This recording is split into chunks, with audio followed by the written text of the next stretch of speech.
everybody. We're so glad that you're here. Hey. Dad, don't look at the camera. Why not? Because.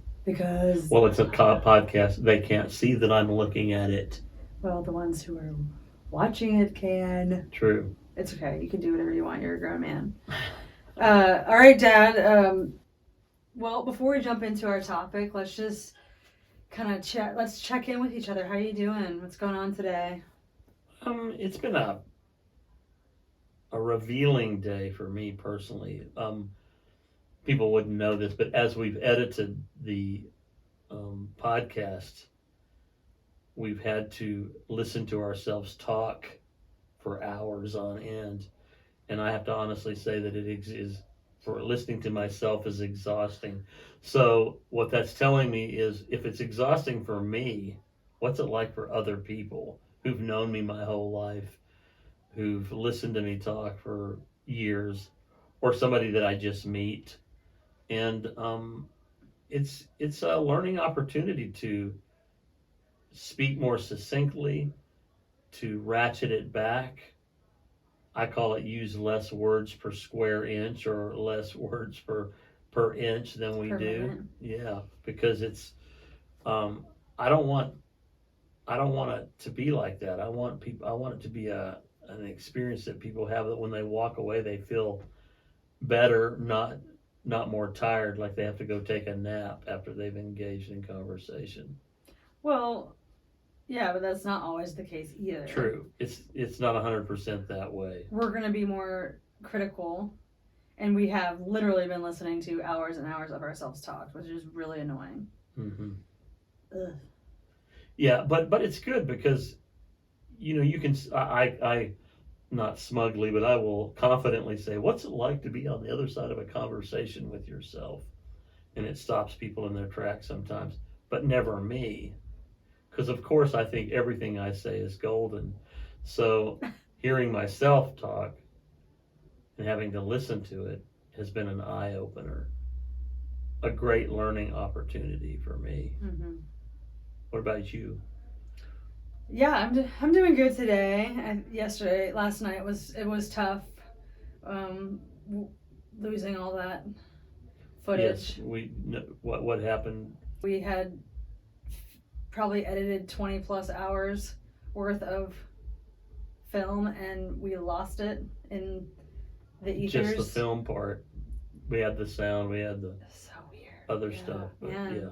I had my spiritual direction call, and was sitting in prayer earlier too, and the phrase that came to me was refinement in real time. And that's just, this podcast is mirroring so much of the stuff that I'm having to sift through in my own life, my own journey.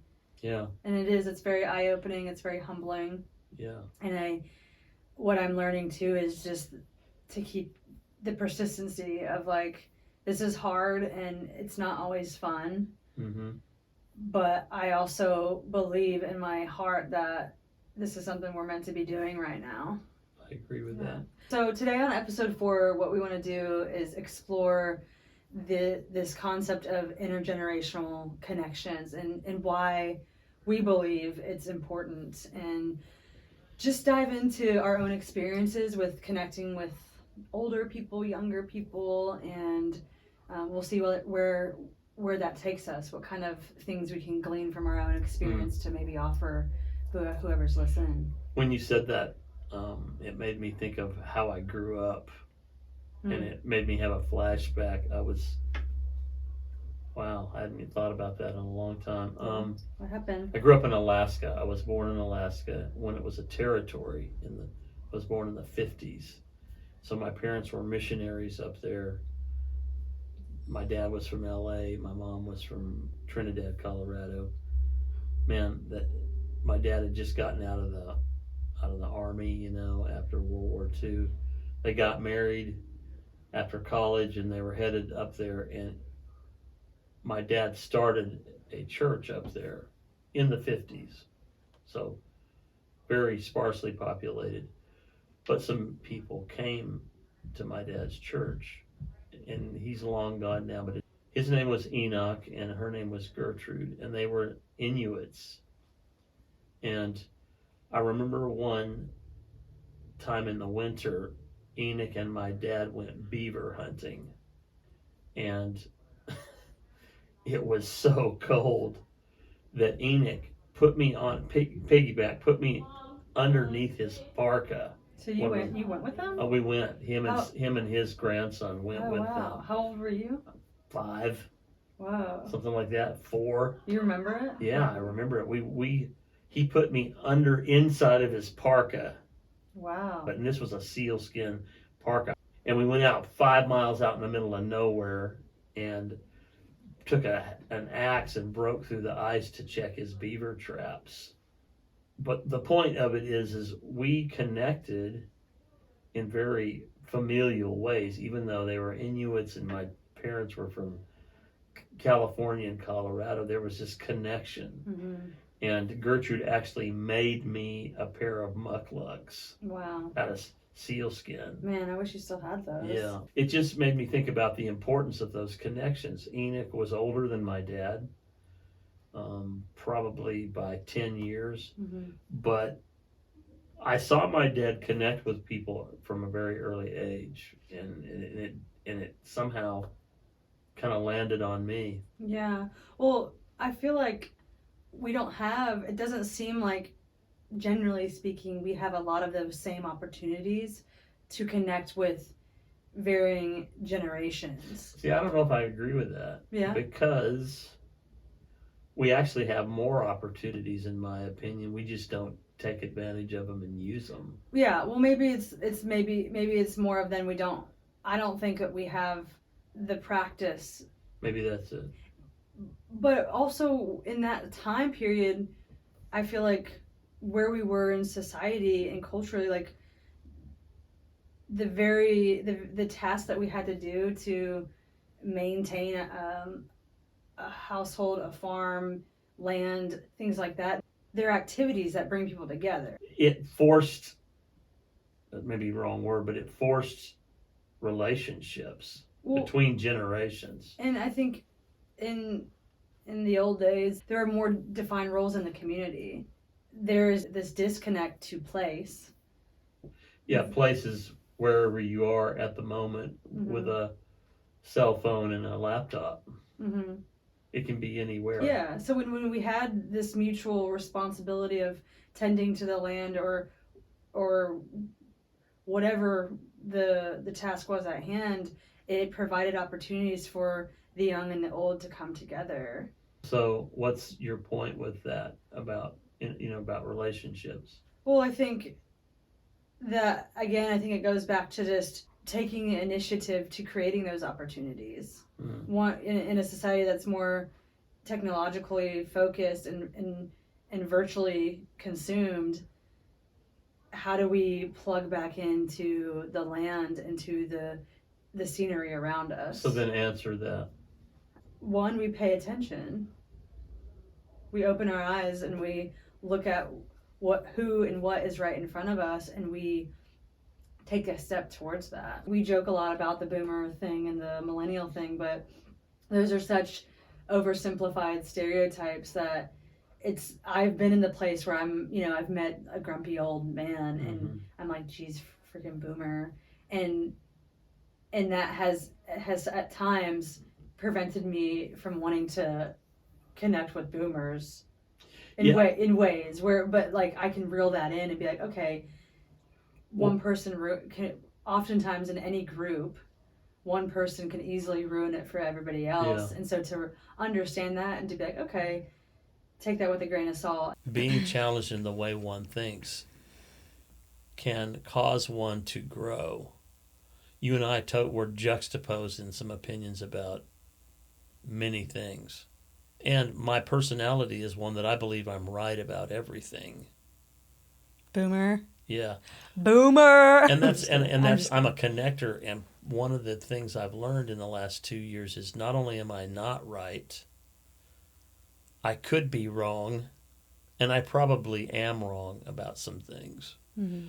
So once you have that awareness, then you have a decision to make, and that's you can change. So having those relationships with millennials that challenge my thinking. One of my friends is totally opposite of me, but we both like the dynamic of being able to have these conversations and disagree and even argue and walk away still being friends with each other. It's the opposite of cancel culture. I embrace the difference, and I'm learning to embrace it more. And it's vibrant. It's alive. You feel like you can be honest, and they can be honest, and it doesn't affect how much you care about each other. I think that there's this narrative that the generations are constantly battling each other, which there's obviously some truth to that, right? But if I look at just my day-to-day life without my phone and in that world that we've created, this fantasy world online, those divisions aren't as defined. Sometimes I can take a narrative and make it seems like it's the reality, but really, Give me an example. it's really not. Let me think. Well, just with this, the narrative of, boomers suck. They're closed-minded. They hate the younger generations. That's just not true. Those are oversimplified stereotypes that we buy in, and to me it just creates division and it prevents further dialogue and relationships. There have been times in my life where I have written people off based on how they look or how old they are. You mean bias or prejudice? Totally. Yeah. And there's ageism is a real thing. And, I think in my early 20s, I probably, I thought y'all were stupid. I thought, the boomers were just this cold, hard-headed, bigoted generation. Well, what do you think I could do as a boomer to help rectify that? You already are. And I think that's where other boomers, if we're just going to say that, other boomers in my life proved the stereotype wrong for me. How? By us getting to know each other. In the last chapter of my life, most of my friends were 65 and above. And that was a time in my life of deep soul searching, a lot of darkness, a lot of surrender, and I almost feel like my spirit was crying out to my spirit was drawing towards the older generation. I think a lot of my friends gave me, they give me guidance, stability. There's this sense of continuity with. What about acceptance? Yeah, acceptance. Yeah, for sure. I mean, I think something I love about the older generation is their openness to share stories. I don't particularly like small talk. I want to go deep. I don't really care what you do. I don't really want to talk about the uniform. What do you do for a living? What's your major? How old are you? Are you married? Do you have kids? The icebreaker stuff. Yeah, I hate that stuff. What are some things that we can do as people of different generations to build bridges so that we can have a relationship with each other? I think we need to be creative in how we build and cultivate those kind of relationships. That's one. One way is to get out of our routines. Yeah. We're creatures of habit. Take risk. Yeah, take risks. Yeah, for sure. So in the last season of my life, I was not doing the routine social thing. What did you do differently in your time in Port Angeles that kind of shifted that mindset for you? Well, when I gave up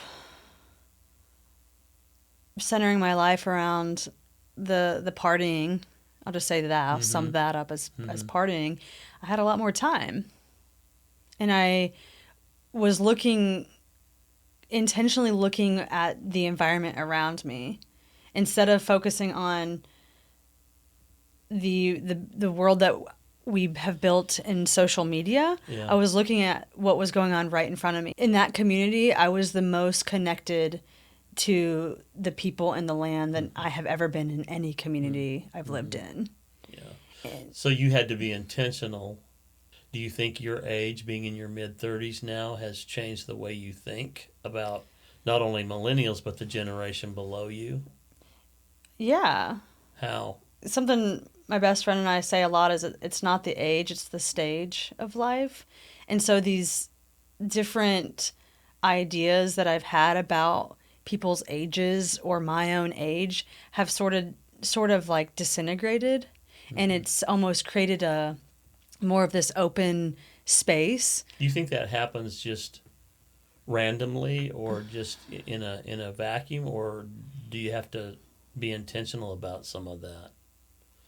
You have to be intentional. I mean, starting on, for me, going down my spiritual journey and my healing journey, it demands that you take a look at yourself. I had to look at myself in the mirror and see the all the parts, and with that comes awareness and I think a desire for healthy challenges. So then how did your relationships with older people, boomers or whomever, help with that, or how were they part of that?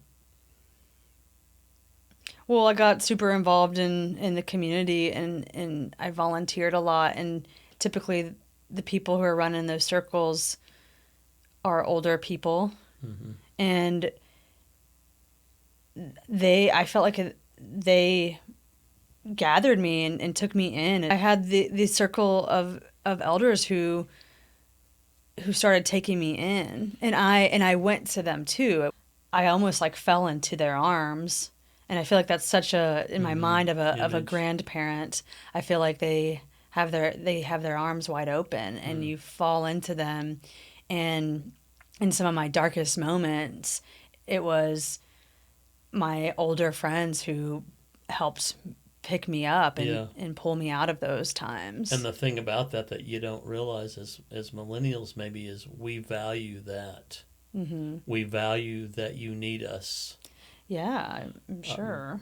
Yeah, and I think it gives you a sense of, I'm sure it helps give you a sense of purpose. One of my best friends in Washington would say how young she felt and how much energy she had when she hung out with it's true. With us. It's invigorating. Mm-hmm. We were talking earlier in the traditions of cultures, it was the elders that passed on the oral traditions and the songs and the stories and left that for the tribes. Their language, it was passed on through those interactions between the youngers and the elders. Mm-hmm. So it's important, and we've really lost that with technology a little bit. Mm-hmm. We don't have to. We can just Google stuff, and we can fact check on the fly, and it takes us away from sitting down face to face with someone and having a conversation, mm-hmm. and then passing on or imparting knowledge and mm-hmm. our history. Mm-hmm. It's so true. Just the power of storytelling and the power of carrying on mm-hmm. wisdom. Yeah. Studies have shown that active engagement in intergenerational relationships has positive impacts on our mental and physical health. It reduces the risk of depression, and it also improves our cognitive functioning. That makes me think of where you can find that in our society. That's what's so important about local community, because again, we've built so many outlets virtually mm-hmm. that if we just look out what's right in front of us, I mean, there are so many opportunities to get involved. Something that's been so important to me these last few years is the neighbor, the concept of that, the human behind what it means to be a neighbor. Yeah. I think of my neighbors in Port Angeles, and I had my workshop in the garage, and naturally people are walking through the alley and they're going to be like, oh, what you doing? What you making? And I had these group of neighbors, just a ragtag group of guys. There was one man who reminded me so much of my Grandpa Tom. Huh. And I'm so glad that I didn't write him off. He, just based on how he looks and some of the stuff that he would say, I'm so glad like I remained open to him. So you didn't get offended. Yeah, it's important for us to be sensitive of those around us, but I also think that we sometimes go so far with the whole PC thing that we lose opportunities to Yeah. connect. And yet, I've seen you stand up in a room where something was offensive and speak out, even in such a way that the person actually kind of received it. Yeah. And Do you recall that situation? Yeah, I mean, yeah, I remember that. I think we should be able to have those kind of conversations with our neighbors, but it starts by establishing a relationship. And Yeah. so there was the guy across the alley, and he brewed cider. He always got some sort of meat and was always smoking it out right there in the garage. So he had that. We had another guy brewing beer. Had another guy. He had this awesome like Oriental type chicken that was so good. And we're all doing our little projects and we're, teetering around in our garages. We would draw each other out, and through that, I mean, we would hang out. I have this awesome image of, so I was building, one of my first woodworking projects was building a yoni steam. And for those of you who don't know what a yoni steam is, it's a Look it up. it's a vaginal steam box. Nice. Yeah. Nice segue. So I'm building these yoni steam boxes, and the guys are out working, and they naturally are like, okay, what are you doing? What are you working on? And I'm like, are you sure you want to know? Like, you asked, do you want to know? And they're like, yeah, tell us. Well, I tell them, and after the shock and like the laughter subsides, they're giving me pointers and giving me, you could use this marine grade wood and you could do this with the design. And it was just a good image because we're all so different and in all of different ages and backgrounds, yet we're connecting and bonding on this one thing. How much do our differences really matter? Like, am I so stuck on my opinion and thinking that I'm right that I write you off as not knowing what you're talking about and you're just a stupid millennial? What do you think that the younger generation seems to be more focused on or passionate about that maybe the older generation is not? The baby boomers came out of the war. It was all about prosperity and working and progressing and doing the American dream thing. That mindset was pervasive. The younger generation goes, we want to be part of something bigger than us. A Gallup poll said that millennials especially want mentors. They want to be part of something greater than themselves, and they want to be able to give themselves to that. Collectively, I feel like our generation is more focused on social justice rather than this consumeristic prosperity movement. Well, we kind of set y'all up for that reaction, I think. I feel a lot of sadness when I see some of the ways that we treat the older generation. That I would say that's true both ways. What can we do about that as individuals? I think a lot of it comes down to checking in with ourselves and are we being it? Are we living it? Are we being a good neighbor, as Mr. Rogers would say? But there is so much in looking out, opening your eyes right in front of you in the local sense. We need more of our focus to be on that. And I think naturally that means finding people who are different than you and embracing that. And I think of a lot of the older people I know too, and we're all over the map. We have all different perspectives and different beliefs and faith systems, but we ultimately enjoy the time that we have with each other. Become aware of your surroundings and the people around you. And the place you can do that is in your family. whether your family's fractured or not. Start with your family. Start with your neighbors, like you've been talking. Mm-hmm.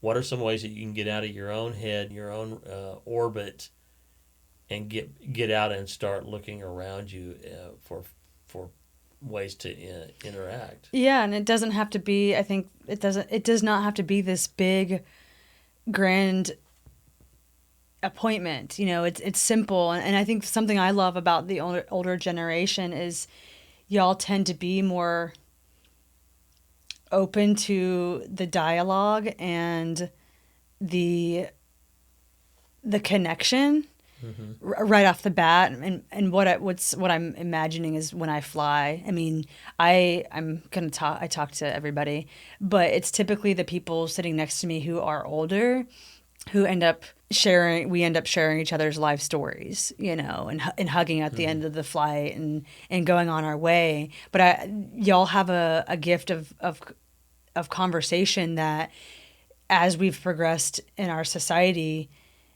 it's just we're out of practice. Well, and maybe that's connected with loneliness too. As you get older, you kind of feel like you're put out to pasture, and you really don't get listened to. So when a younger person acts interested and engages you, it draws it out. Yeah. I watched a video of a doctor saying we need 8 hugs a day to maintain. And then he said something about 12 hugs. 12, so we need 4 hugs to survive a day. We need 8 hugs to maintain, and we need 12 to grow. And what a hug does, just in the physical sense. I mean, it releases oxytocin. It immediately There's calms. actual physiological things that happen. Right. And I think of some of the older people I know who are in their homes by themselves all day, and that isolation is deadly. Yeah, literally, it kills them. Yeah. And that's where, again, it comes down to, it doesn't have to be this huge operation. There was an older woman next door to us who had back issues, and we would help take her trash out. Things like that are just so simple and don't take much time. One thing I do is I have an 85-year-old friend who I try to have over for coffee 3 or 4 times a week. And my intention is, one, they're not in the house, like you said, just watching TV and being alone. But I also invite him over here, so he has to walk from his house to mine, so it keeps him moving, keeps him mobile, Let's do this. If we could pick 3 bullet points out of this entire conversation that we could walk away with, what can we say? It's really not about you and just you alone. Be aware, focus with intentionality, and take risk. What are your 3? Keep it simple. Open your eyes in your own environment, not through the virtual space, but in your physical day-to-day. I guarantee that you will find ways to make connections. Yeah. What else? I think it's important that we just recognize that every generation, every group has something to offer one another. This kind of reoccurring theme throughout all our podcasts is, taking risks and the openness and the awareness of being a person in life who is just receptive to life. Well, our tagline is bridging the gap one conversation at a time. Don't wait for the other person to be the bridge. Be the bridge yourself. All of this, like you said, it's not about you. Everything that we're talking about doesn't just benefit you or the other person. It benefits humanity as a whole. It's weird because it's not about you, but when you become more of a friend or more of a neighbor or any of those relational things, it totally affects you too. So there's mutual benefit. It's the whole concept of reciprocity. Yeah, good word at the end. Anything else you want to hit on? I love you, and I enjoy the conversations. I love you too, Dad. Glad you are who you are. Yeah. Thanks for Nothing. Thanks for nothing, Dad. No, thanks for being a good example for me. I mean, I saw that. I think a lot of my openness towards other people I get from you, so I'm appreciative of that, and I learn from you. Same. I admire you. I think Mom and I did a pretty good job of making you and your sister and Yeah, thanks. your sister and your brother. Yeah, yeah. And we're very proud of you, and we enjoy the relationships very much. Thank you, Dad. Have a beautiful day, everybody. Have a better day.